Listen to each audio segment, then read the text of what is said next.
Ya, selamat pagi anak-anak. Pak harap kalian dalam keadaan sehat dan dalam lindungan Tuhan. Pada hari ini kita akan membahas tentang pembelajaran IPA tema 4, yaitu tentang upaya, keseimbangan, dan pelestarian sumber daya alam.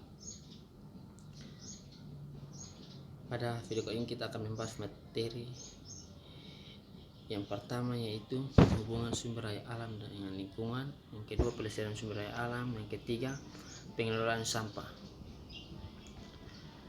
Yang pertama yaitu hubungan sumber daya alam dengan lingkungan.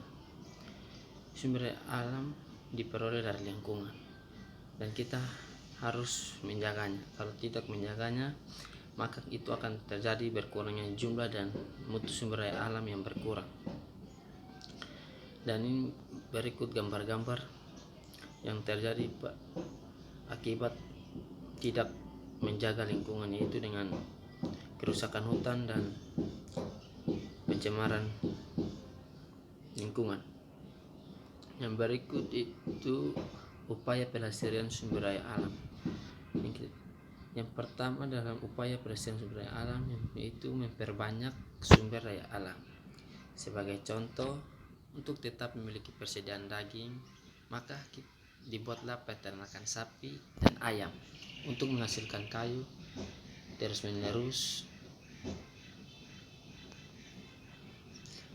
Hutan ditanami kembali setelah ditebang untuk tetap memiliki persediaan bahan pangan, maka ditanam padi dan persawahan. Dan berikut ini adalah gambar dalam memperbanyak sumber daya alam, yaitu dengan upaya pelestarian sumber daya alam dengan peternakan dan persawahan. Yang kedua yaitu memelihara sumber daya alam. Pengendalian sumber daya alam perlu diikuti dengan tindakan pelestarian dan pemeliharaan.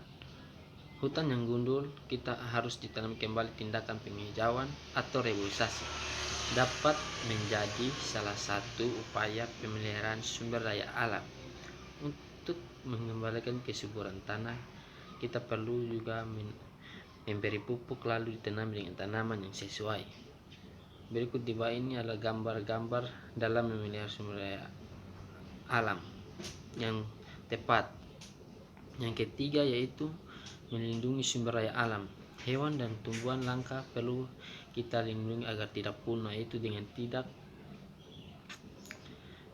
memeliharanya di rumah. Dan perlindungan hewan langka dapat dilakukan dengan membuat suaka, marga satwa, dan taman nasional.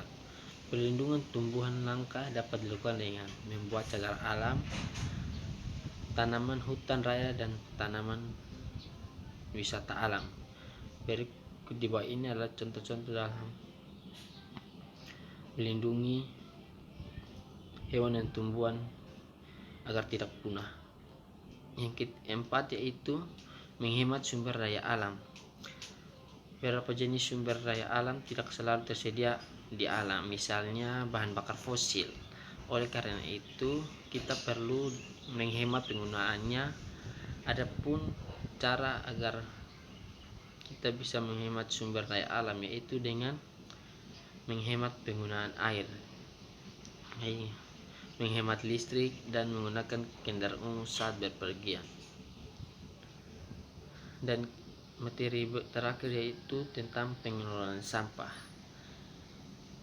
Sampah yang kita tahu terbagi menjadi dua, yaitu sampah organik dan sampah anorganik. Sampah organik yang kita perlu tahu yaitu merupakan sampah yang berasal dari makhluk hidup yang dapat diuraikan oleh mikroorganisme pengurai. Contohnya kulit telur, sampah dapur, dan daun kering.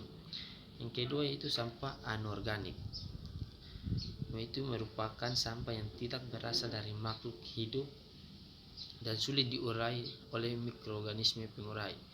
Contohnya yaitu kaleng bekas, plastik, dan pecahan kaca. Ya, pengelolaan sampah itu terbagi memiliki 4R.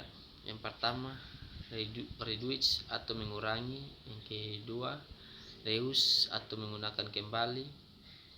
Yang ketiga, reskill atau mendaur ulang. Yang keempat, replace atau mengganti. Gitu. Reduce itu merupakan mengurai penggunaan suatu sehingga sampah pun berkurang. Yang recycle merupakan mengelola kembali bahan yang tidak berpakai menjadi produk baru. Reuse yaitu kegiatan menggunakan kembali barang yang masih dapat dipakai. Yang terakhir itu replace, menggunakan barang pengganti yang lebih ramah lingkungan dan tahan lama. Ya, ini merupakan materi terakhir dari pembelajaran kita pada hari ini. Saya harap anak-anak sekalian bisa mengerti yang telah disampaikan, dan sampai jumpa lagi di pertemuan selanjutnya. Terima kasih.